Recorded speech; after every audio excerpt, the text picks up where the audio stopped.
Je vous invite à la prière. Que les paroles de ma bouche et le murmure de nos cœurs soient acceptables devant toi, ô Seigneur, notre rocher et notre salut. Amen. Alors, pour ceux et celles qui sont joints à nous un peu plus tard, depuis samedi matin, je me réveille dans la baie des Chaleurs, dans mon ancienne maison. Denis, Catherine et moi, nous sommes très, très, très bien à Québec. Très bien même, dans notre maison à Québec. Mais après des mois de confinement, quelle joie de nous retrouver dépaysés un petit peu dans un nouvel endroit. Quelle bénédiction d'avoir non pas une, mais deux maisons plus que confortables. Deux maisons qui seraient de véritables palaces pour la vaste majorité de la population de la Terre. De plus, ici, comme à Québec, nous vivons en paix avec nos voisins et n'avons jamais connu la guerre ou la famine. Je suis tellement reconnaissante ce matin de pouvoir partager avec vous et d'être ici que j'ai des chants de reconnaissance, de louanges sur les lèvres depuis notre arrivée. Et je demande ce que je peux offrir à Dieu pour lui rendre grâce pour toutes les bénédictions qui sont nôtres. En lisant l'extrait du deuxième livre de Samuel ce matin, je me suis dit que c'est sans doute ce que David devait ressentir quand il a pu s'installer dans sa maison et trouver enfin la sainte paix.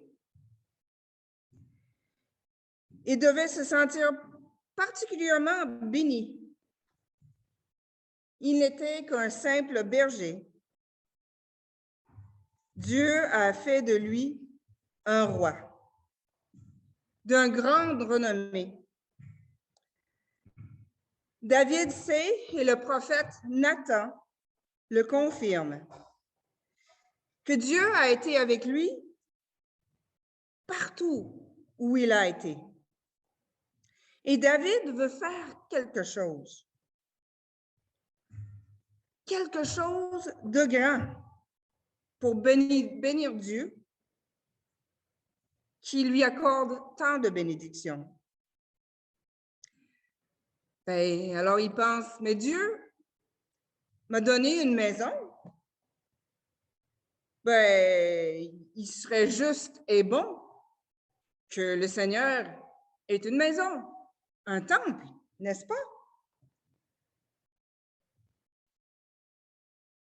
Et la réponse, c'est non. Dieu qui a tout créé et qui est notre refuge de génération en génération, n'a jamais demandé qu'on lui construise un temple. Notre Dieu chemine avec nous où que la route nous mène. Le Seigneur est éternellement en route avec nous, au cœur de nos combats, comme dans nos temps de repos, chez nous comme en vacances, en voyage. L'Éternel ne sera pas confiné à nos structures. Dieu ne se laissera pas enfermer ni dans nos lieux de culte, construits de briques ou de bois, ni dans nos manuels, nos pratiques, nos politiques, fabriqués de toutes pièces. Nous qui sommes habités par l'Esprit Saint, nous formons toutes et tous, ensemble, le seul temple dont Dieu a besoin.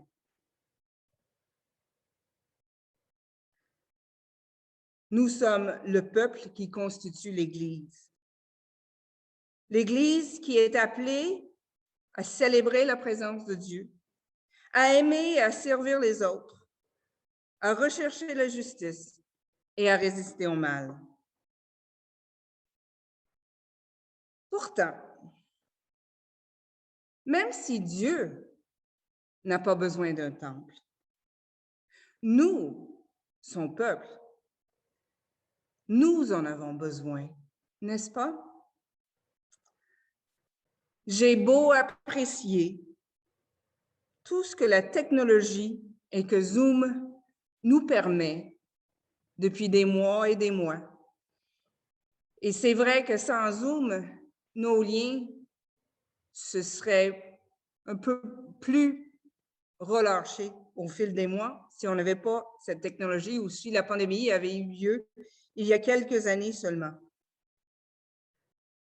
J'ai beau apprécier tous ces avantages, mais après 16 mois de culte sur Zoom, comme je disais plus tôt avant de commencer le culte, ça m'a fait tellement de bien de me retrouver en face de gens en chair et en os ce matin.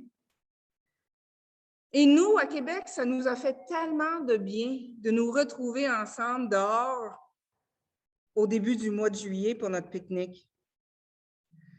La foi chrétienne est une foi incarnée. Nous avons besoin de lieux où nous pouvons nous rassembler pour vivre notre foi avec tout notre corps.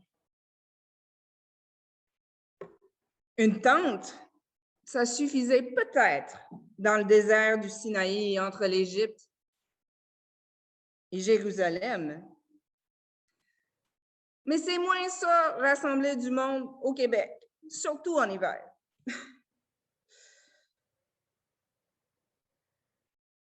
Pour célébrer ensemble la présence de Dieu, nous avons besoin d'un abri chauffé adéquatement et surtout isolé.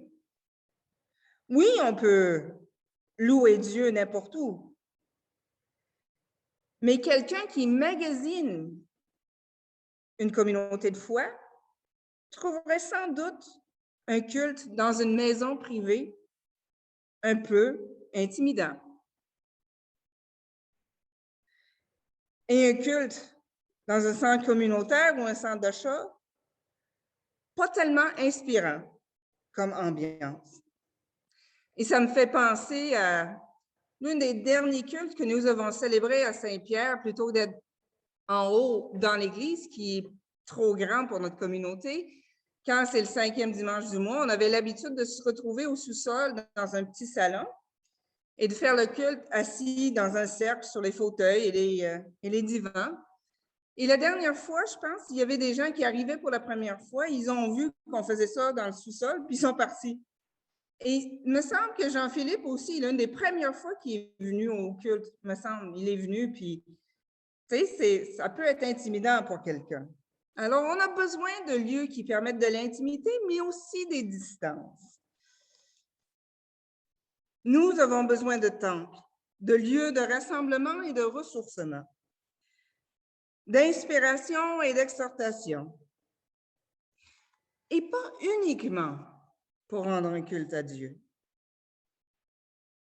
Partout en Occident, la fermeture et la conversion de bâtiments d'église causent ce qu'on pourrait appeler des dommages collatéraux. Partout, il y a des garderies, des friperies, des troupes de scouts, des clubs de l'âge d'or, des organismes communautaires de toutes sortes, comme l'Église, qui tentent de bâtir un monde plus juste et plus solidaire. Et quand un lieu de culte ferme, ces groupes se trouvent souvent à la rue.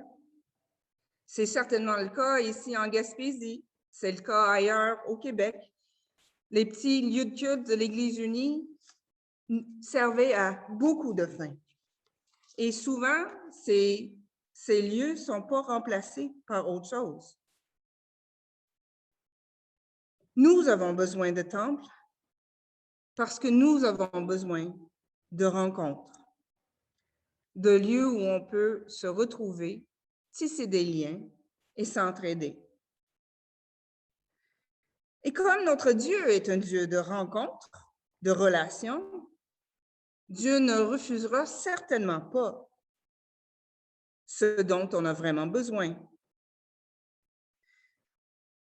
Dieu ne refuse pas qu'on lui construise une maison, un lieu de culte. Il n'a pas dit au roi David, « Tu ne me construiras pas de temple ».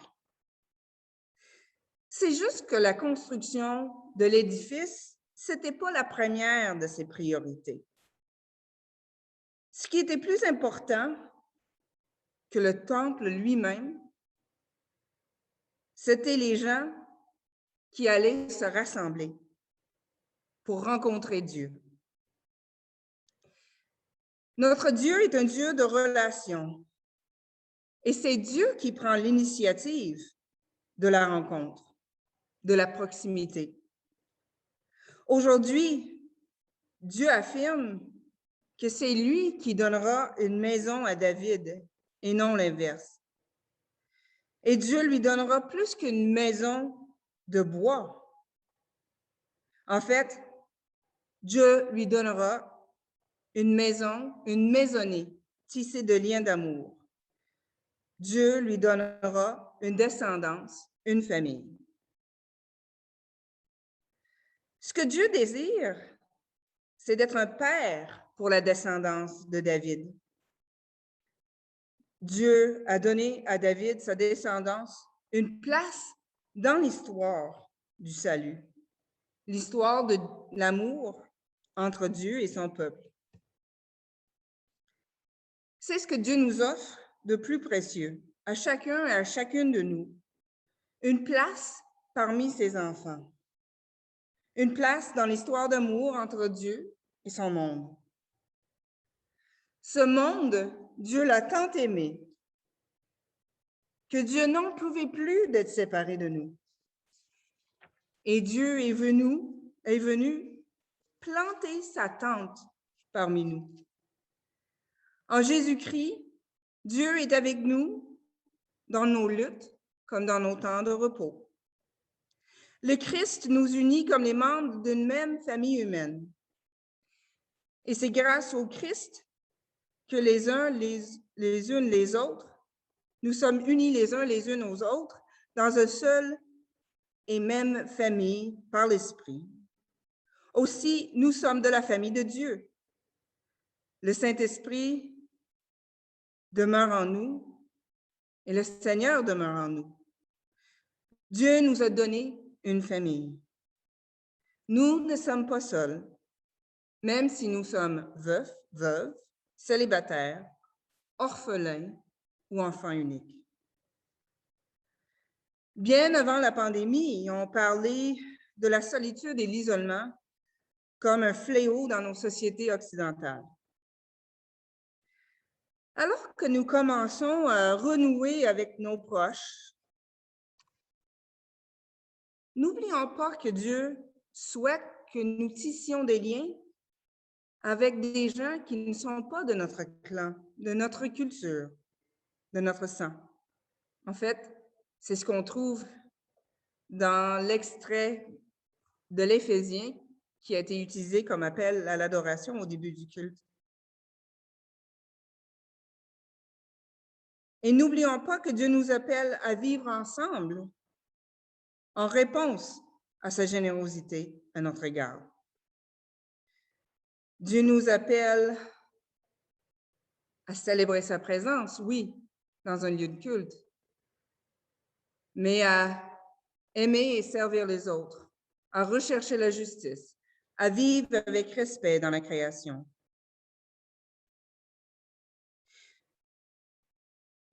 Dieu fait de nous une famille. Quelle bénédiction! Et Dieu nous appelle à utiliser nos bénédictions pour bénir le monde autour de nous.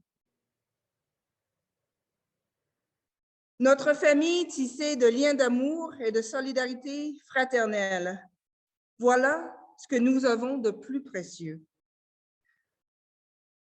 à offrir à Dieu pour rendre grâce pour celui qui a pris l'initiative en Jésus-Christ d'être avec nous au cœur de nos luttes et de nos temps de paix. Nous qui sommes tellement bénis, même dans nos moments les plus difficiles, rendons grâce à Dieu qui aime tellement son monde.